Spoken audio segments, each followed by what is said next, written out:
So now we're back with the cheap 2003 Nissan Altima.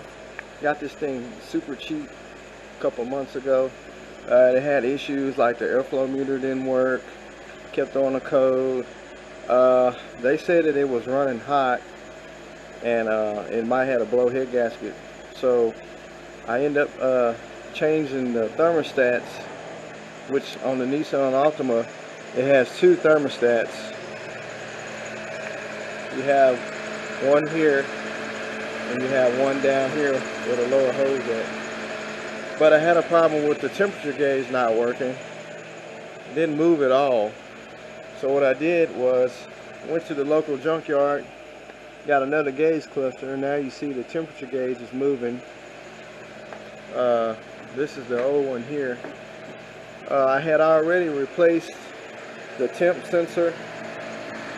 I bought a new one and replaced it, and I read on one of the forums that you can unplug the temp sensor and ground out one of the wires to the ground side of the battery, and you should be able to see the gauge move up. Well, I tried that and the gauge never moved. So with the new sensor and trying that, the next thing can be is the gauge itself. So now you see it's reading normal temp. I don't see any signs of it running hot, but I still got a service engine light for the throttle control reading too high, which is the throttle body. And I tried to relearn it before I changed the gauge, but it wouldn't let me relearn it. So you can tell it's kind of idled up kind of high. So I'm going to try and relearn it now since I got the new gauge cluster. Maybe that was not letting it learn the relearning process for the idle air control and your throttle open, throttle close. So also I picked up a strut. This strut here, the strut mount is just completely gone. You can see it's been rubbing here. You see how this is not center. It should be center like this side here. So I picked up a new strut, well, not a new strut, but a used strut, just to put on there, because when you drive it, it sounds like the wheel's gonna fall off of it. And this is a pretty, I guess you could say, good used one. It don't have any oil that looks like it's been blown out of the seal. It's just this little rubber boot is busted. So I'm going, that's why I got it jacked up. I got it so I can put the strut on, and I'm gonna let it run. Right now I don't see it trying to run hot. The only thing I can see wrong is just it's idled up high, and you see the temperature staying up there. So I think maybe the gauge was acting up on it. Maybe it was getting stuck up in the hot position, and they were thinking that it was running hot and it wasn't. Or maybe they thought since the gauge never moved from cold, it was something else going wrong with the temperature. But I don't see any sign of below the head gasket. It's not smoking. There's no pressure on the hose. There's no water in the oil. So I'm thinking the engine is okay. I just think that they had a temperature gauge problem from the get-go. So what I'm gonna do is go ahead and put this strut on there and put the dashboard back together and take it for a spin around the block. And I might try and relearn that throttle now that I got the gauge cluster changed out. And also I got a mirror for it. Oh, well, I already put it on. This is a mirror off another car. That one was busted. And also I got new door handles. And this tail light right here is busted. So the last time I went to the salvage yard, I picked up that mirror, and I picked up a nice complete tail light that's like pretty new. I think it's an aftermarket light. So that's going to go good on the back. And like I say, I got all the new door handles from the good old Amazon, because all the door handles are broken all the way around. Now I did notice one more thing: when you cut it off, the alternator clutch is making a noise. It makes it sound like there's a vacuum leak, but it's not. I'll let you hear it.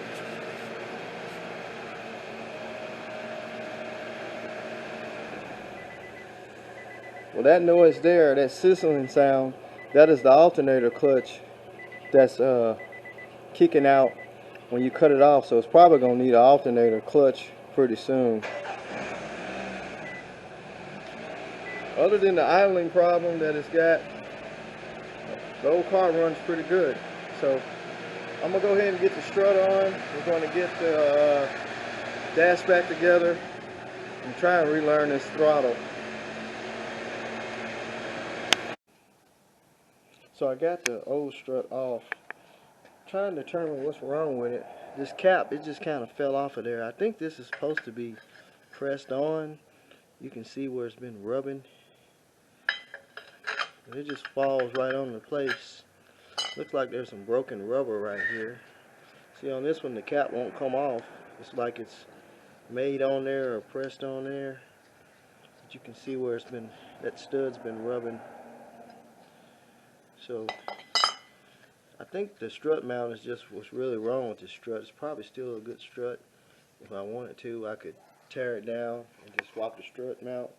But since I got the whole strut together, we'll put it on there, and if it rides bad or something on that one side, then we'll probably just put a new strut on it. Or I may swap the strut mount over to this one, but I don't know. But anyway, we got it off. If you never took a strut off before, only thing I did, I just took the tie rod end off here. You can loosen the nut, take your good sledgehammer and smack it, the spindle right here, and it should pop right out. And there's 2 bolts at the bottom of the strut. Now be careful on these. When you lay this A-frame down, it puts a lot of stress on your CV axle boot, so you want to just let it ease down, because see how, I don't know if you can see back there, but it's stretching that boot, and that could pop all the way out of the socket. And then when you get ready to put the whole thing back up, it won't be in the socket, and you'll mess your axle up. But then there's and you have your sway bar, sway link that goes on the side of the strut, that's a 17. Some of them's got an Allen head at the end of the stud, where you have to put your wrench on the nut and then hold the stud with an Allen wrench and back it off. It's good if you got a ratchet wrench, but this one, hit it with the impact, came right off. Then you got 3 bolts up here. Just hold your strut with your hand, with one hand, hold around it while you take those 3 bolts out, and the strut will drop on out. So pretty simple. Some cars are different. Some cars got the double wishbone front suspension. Some of them's got like a wishbone looking thing at the end of the strut. They're a little bit more complicated, but if you're working on one of these, I think it's 03 through 06 Altimas, they're pretty much the same. So anyway, I'm gonna get the strut on there and move on to something different. So I got the old tail lights out. That's the one that was all busted and full of, looked like fish tank water. Somebody's drilled holes in it so the moisture won't build up. So I guess they got tired of the moisture building up and just busted a hole in it. Just realizing something. That one has a yellow marker. This one has a red marker. What a coincidence, huh? Same light, different color. Wow. Well, I gotta put it in anyway, so it's going in. Guess I can just find one with the red for on this side. Unless I take it back and swap it out. Didn't know that. Must be a color change in different years. So anyway, there's a hole. Got the trunk cleaned out. There's a bunch of junk in there. Kind of washed the car up a little bit. Got some of the mildew and tree sap off of it. So still could use a paint job.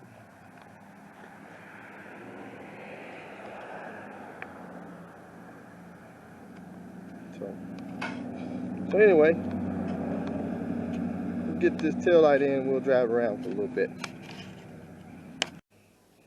Alright, back to the Nissan Altima project today. Went to the junkyard again. This time I traded in the other throttle body, and I got a throttle body, ECM, the key with the key reader and everything that goes on the key ignition switch. I couldn't get the whole switch because it's got like special screws that holds it to the column. I got an alternator because that alternator, the clutch is messed up, and when you cut it off, the clutch freewheels and it makes this loud whistling sound like the car has a vacuum leak or something. So I'm assuming the clutch is going to go out.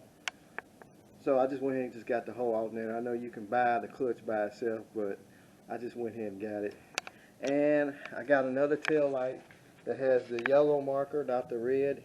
I traded it in and got the right tail light so it'll match the other one.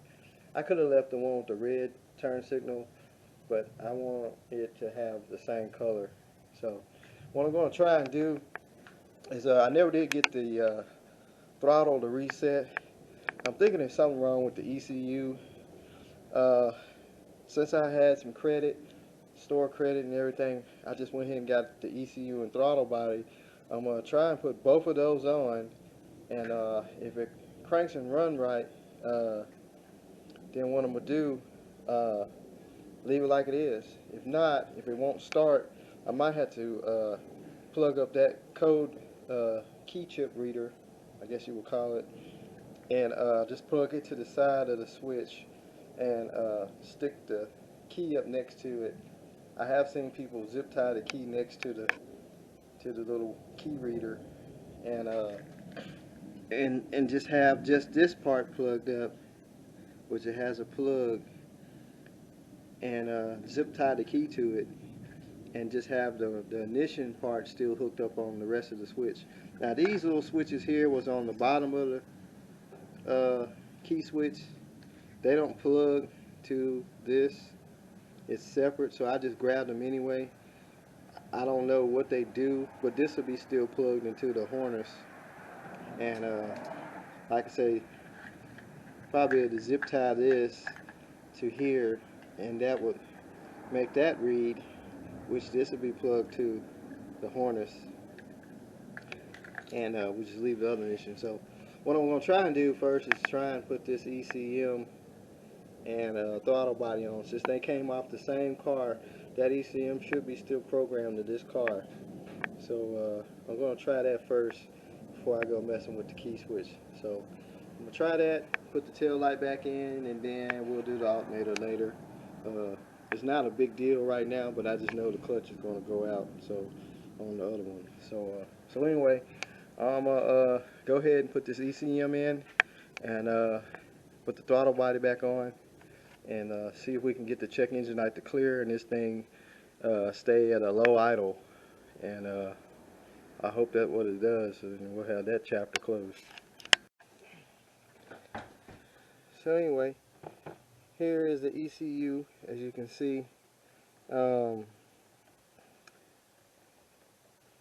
It's in this gold looking box, and what holds it in is you got a 10mm bolt there, and you got another 10mm bolt right there, well, nut. It's on a bracket, and the plug to it, it's up under there. I'm trying to get you guys so you can see what I'm talking about. Let me move this glove box piece out the way.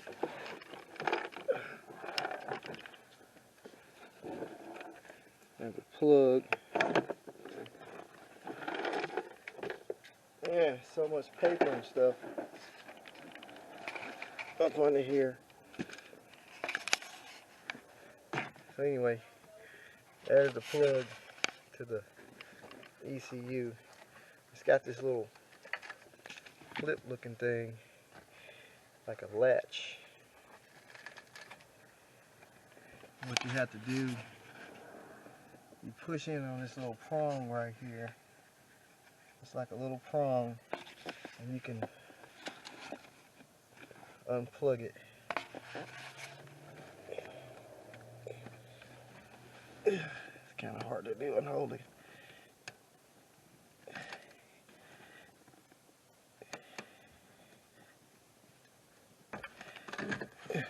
Okay.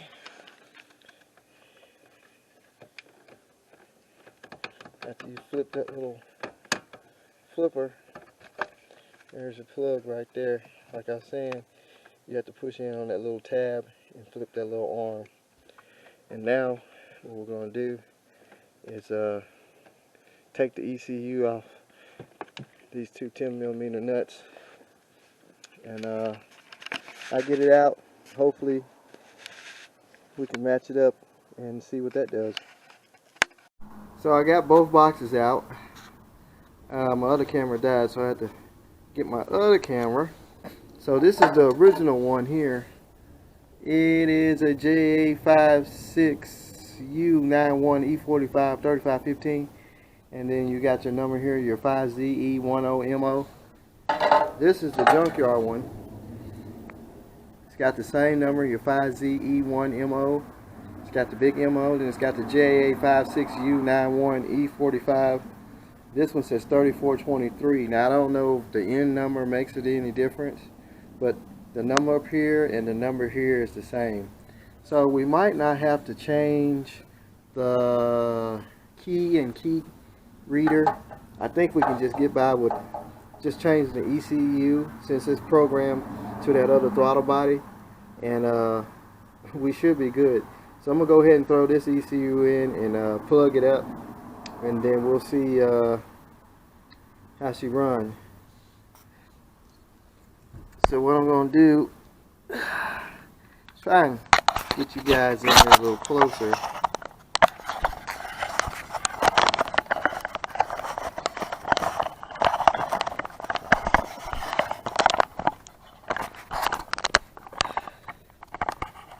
So here's our plug. Now I'm not sure what that box does. That might be the body control module. I know some cars have an ECU and a body control module, but I know that I didn't bother to get it. So what I'm gonna do is plug her back up.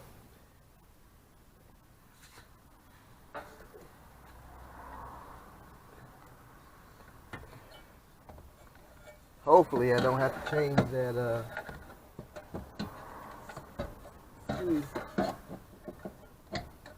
slides right in place.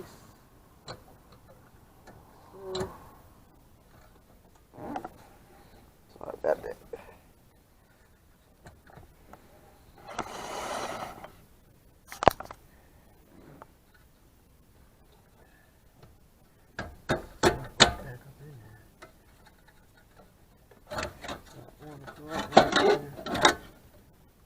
There we go.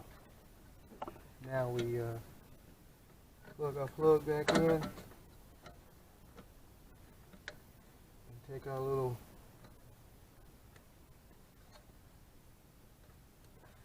flip thing, push the tab, voila! Now we hook the battery back up and hope for the best. So I'm going to leave all this unplugged, and we'll leave all the dash out, the glove box anyway. Leave all that out for now.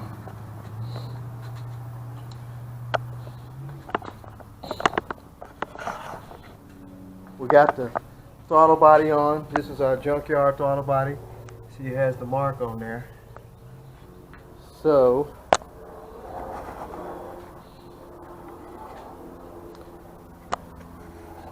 sure I got the key, which is in the trunk. Oh, let me show you the tail light. So now I got the right tail light on the back.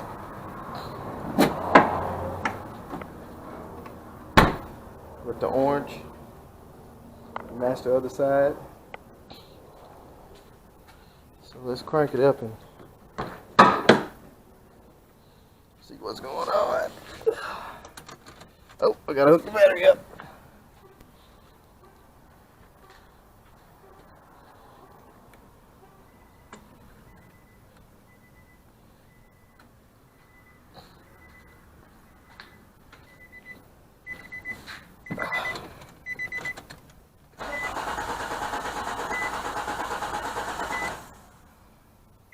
No start.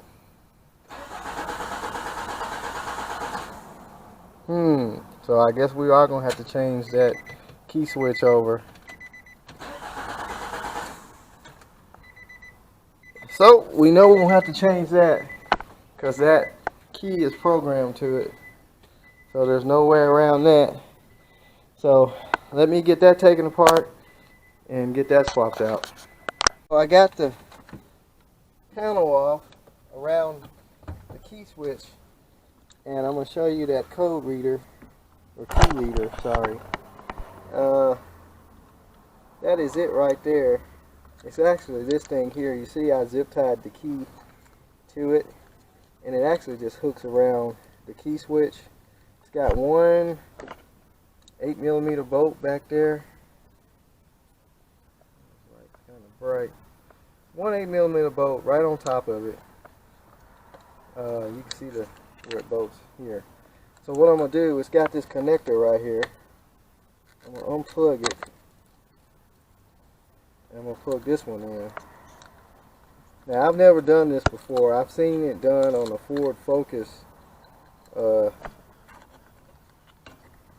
Someone went to the junkyard and got a computer and a switch and did this. I've never seen it done on an Altima, so I don't know if it's actually going to work.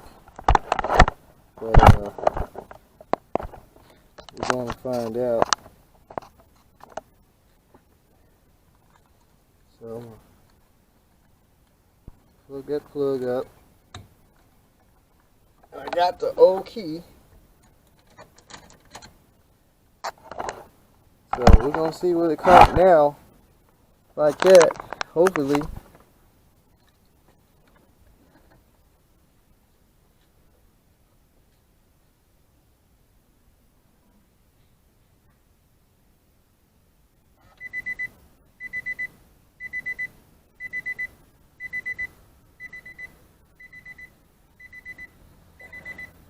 All right, here we go.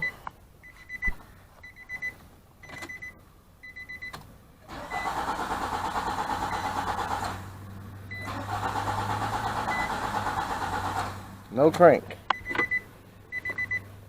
So I'm thinking there's got to be more to it. Should this be in the middle of it? I would guess. Let's see if we put it in the middle.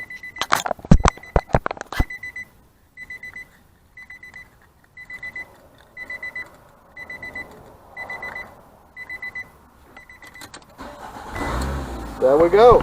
It's got to be in the middle. I think the key has got to be inside of that circle.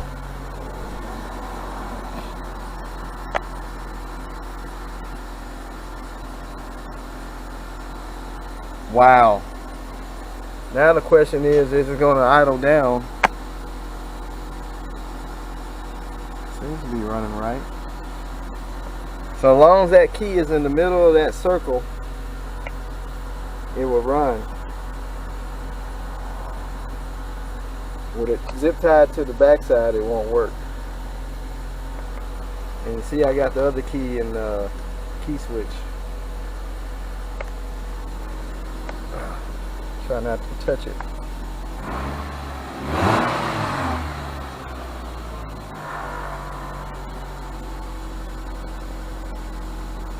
I'm guessing that's normal idle. I don't see any check engine light.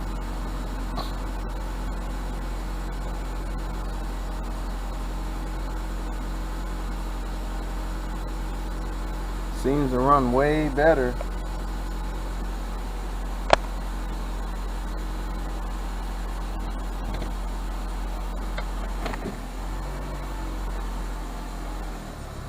Goes in gear.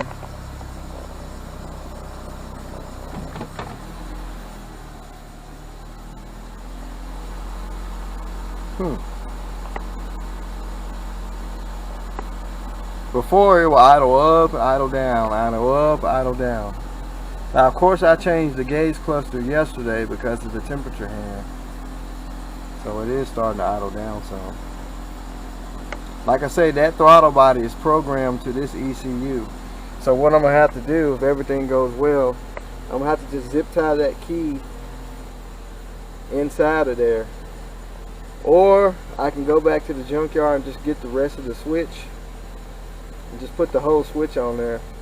But it has those tamper-proof screws on it. I'm going to have to drill them out and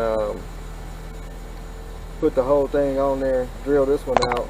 Unless I just change the steering column. I could just buy the whole steering column with the key switch already on it. Put the little things back on and be done with it. And be able to use this key. But then I have two keys to the car. So we'll see it's going down normal idle. Oh yeah, she's purring like a kitten. Temperature hand is working.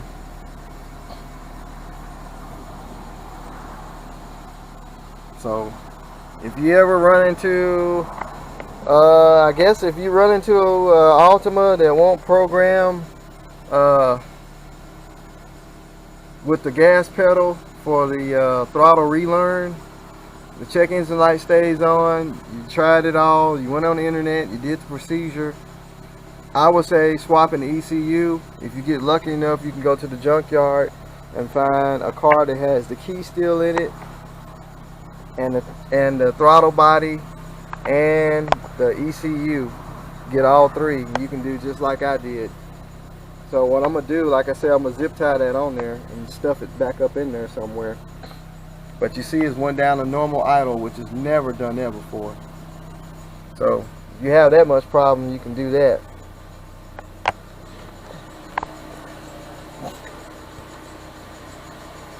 You can just hide it up under the dash and nobody won't see it. But you can see how smooth she's idling now.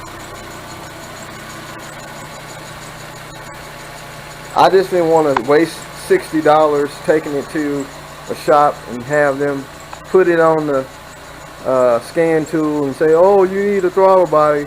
And then we buy another throttle body and still do the same thing. So I think I'm almost $60 in buying well, only bought the ECU. That was like $40-something. They practically gave me the key and stuff, so really $40-something in getting it to run right. But you can see how it idles down. I'm gonna show you exactly what the alternator is doing. When you cut it off, it sounds like a vacuum leak, which I thought it had a vacuum leak. I don't know if I can get you over there where the alternator is.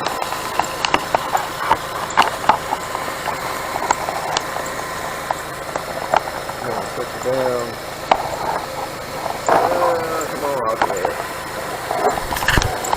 It don't vibrate you off there again.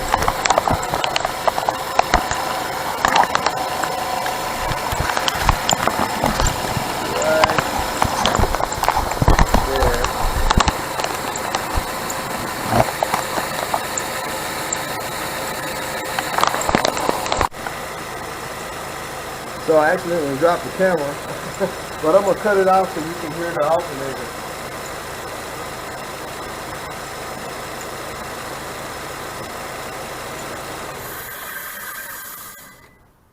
Sounds like a vacuum leak, huh?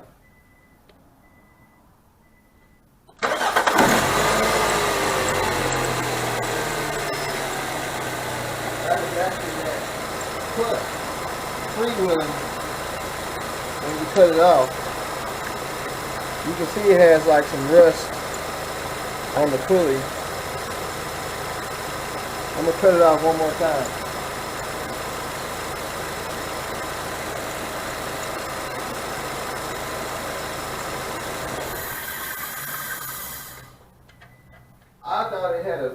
plastic somewhere, but it didn't. Come to find out, it's actually the clutch on the alternator that's doing that noise. So it's it's time for it to be changed. So I'm gonna change the whole alternator. But anyway, just a quick update on the cheap Nissan Altima. Seems like we got all the problems pretty much panned out.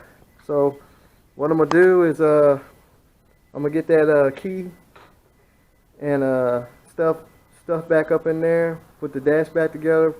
We'll put the alternator on, and we'll take it around the block. So we got the new used alternator installed. I haven't cranked it yet. Hopefully this one don't be making that same whistling vacuum sound noise as the other one. So let's crank it up and see what happens.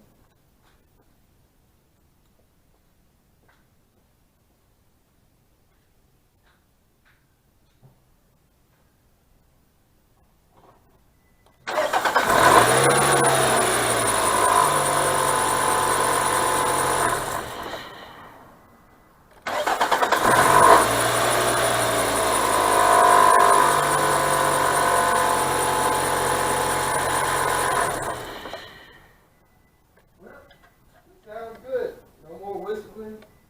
So that's a good alternator with a good clutch. Pretty sure it's charging. I didn't see any battery light on or anything. So I say we take it for a test drive. Alright, now we are putting the door handles in the Altima. Got these things off of the good old Amazon. Look like they came from True Built Automotive. They're a set of 4 for the front and rear. Brand new. Of course, they're black.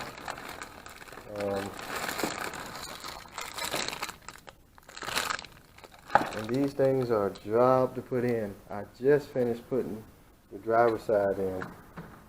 I don't know why they would make these out of plastic. Like everything else on newer model cars, they're made out of plastic. But in the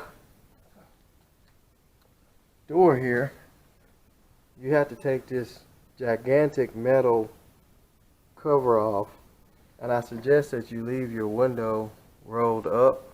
I got like some cardboard holding it so it won't come down, so I will leave the window up, and then you take this cover off. Just take all the screws out of the cover, because there's some that holds the tracks here. And basically, if you put some cardboard in here, the window won't fall down, because you can't get to your handle back here with the window down. But you have to take these little arms off. They have the little snap pop things. And the ignition, I mean not the ignition, but the door lock is way back there in the back, on the back side of the handle. And it's you got a 10mm screw here. There's like a little piece of tape over this. If you see that screw right there, that's actually the screw that holds the handle on that end. So when you pull the handle out, the door lock is going to be still on it. And you can just take there's another 10mm bolt over the top of it. You just take it loose. And this little wire harness that comes off the door lock, you can just leave all that connected. But I had to remove the latch. It's just these these 3 Phillips head screws. I had to remove these in order to drop this electric door latch assembly down, so I can put that arm on way back there. If you see that little red back there, that is actually your door lock when you put the handle back in. And that arm has got to snap into it. It's kind of a booger. You got to have a pair of needle nose pliers. To take it out, you just take a screwdriver, and it's just like that one there, and you flip it, and the arm comes out. So, and then pull the door handle out. So just be careful, everything's made out of plastic. Like I said, you have to take this entire cover off metal cover. It's got like some adhesive on top of bolts, so you probably have to stick your screwdriver in there. Just be careful with everything, and like I say, leave your window rolled up. This one was coming down a little bit, but if you leave it up, when you get ready to put this cover on, these track pieces here are lined up with the cover real easy. So anyway, I'm just gonna do one tonight. It's getting kind of late. I forgot how long it takes to do these. So it's pretty simple. A couple Phillips heads on your door panel, and you got this little cover you pop out here. There's a Phillips head, and then down in there, there's a Phillips head, and the rest of it is just those snap pop things that pop the door panel off. So anyway, let me put this back together, and we'll work on the other ones probably tomorrow. So next day, installing the rest of the door handles. I found that the back doors are really easy. You don't have to pull all that big humongous metal plate off. Only thing I think you have to do is you can take your door latch assembly out, and that rod actually pushes down. It goes through that little blue thing. You ought to see the rod hanging in there. So you can really just reach your hand in there after you put your assembly back in, and you can just line it up with that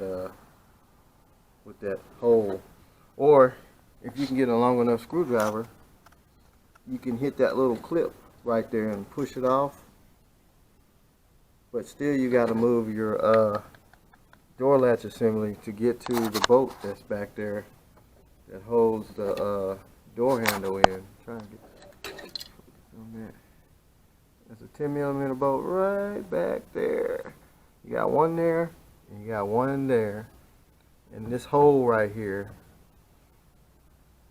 you can stick your socket through there.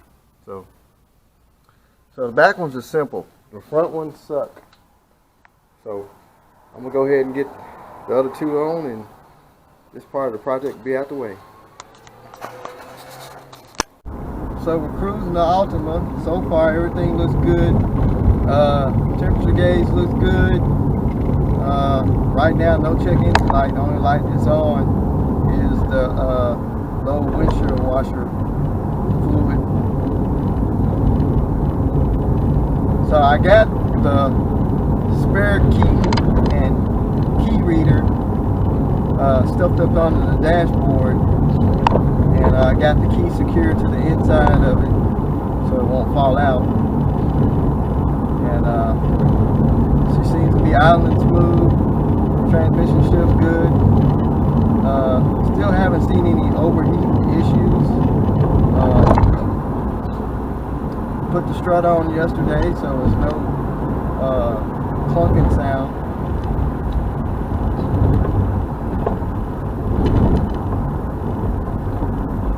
Brakes feel good, which there was a receipt for brake pads that's been replaced.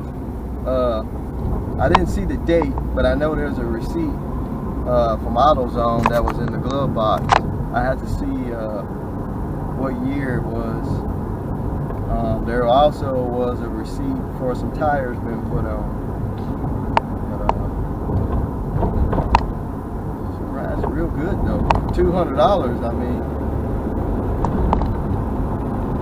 Temperature handstand normal. These brakes are like killer.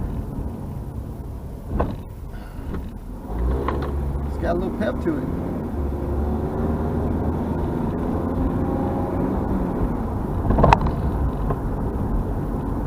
So I'm gonna make a U-turn here.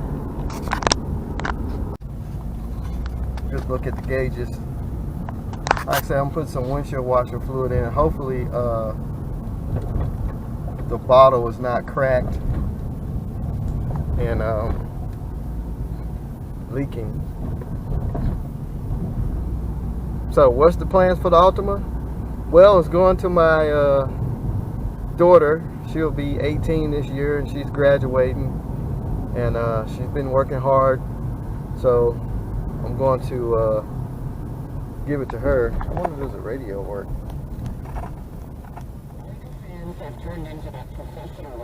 Could use a set of speakers. Got a CD, which I don't have a CD. That's AM. Ben Ferguson. The Ben Ferguson. That works. Heat work. Good heat. Let's see, AC. Felt the compressor kick in. So, AC works. Be a good little first car for her. It's showing 158,000 on the dash. I don't remember if this is from this dash or the dash that I took off the car, the original one. But yeah, she runs real smooth. Good little pep.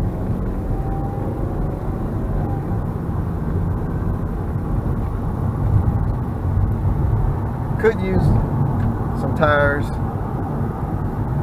on the front.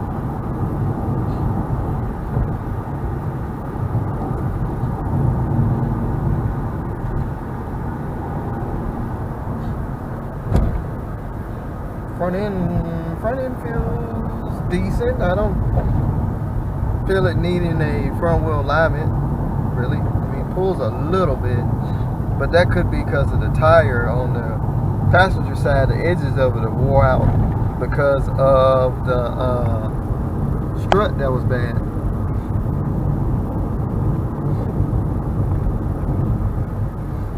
So basically that's it. The $200 Altima runs good.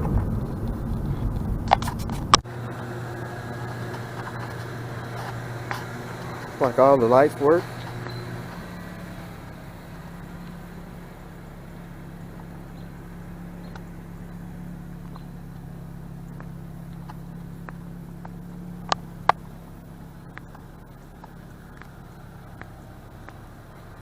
So that's it.